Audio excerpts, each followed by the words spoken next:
I never thought I'd say this out loud, but here I am, ready to make a confession.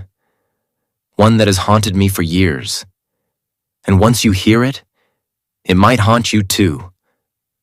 It started on a night that seemed so ordinary. The kind of night where nothing felt unusual. The world was quiet. But inside me, a storm was brewing.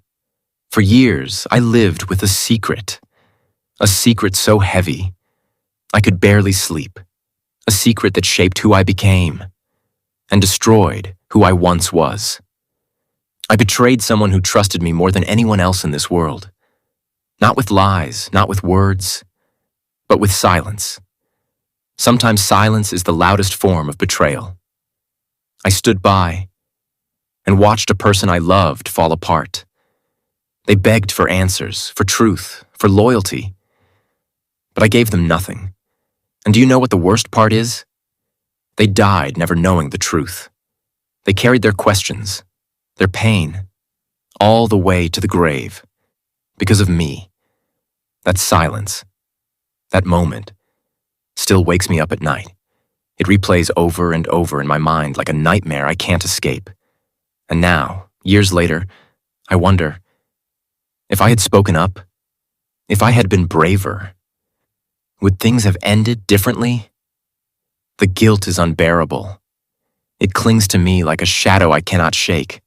I wear a smile by day, but at night, the darkness knows my name. So, here's my confession. I was a coward. I chose silence over truth. And in doing so, I destroyed the very person I loved the most. Now I ask you this. Have you ever carried a secret so dark, so heavy, that even years later it still keeps you awake at night? Because once you carry a burden like that, it never leaves you. It never forgives you. And it will haunt you forever. Thank you for listening to my confession. If this story gripped you, if it made you stop and think about your own life, make sure you like this video, subscribe, and share your thoughts in the comments. Because sometimes speaking out is the only way to silence the demons within.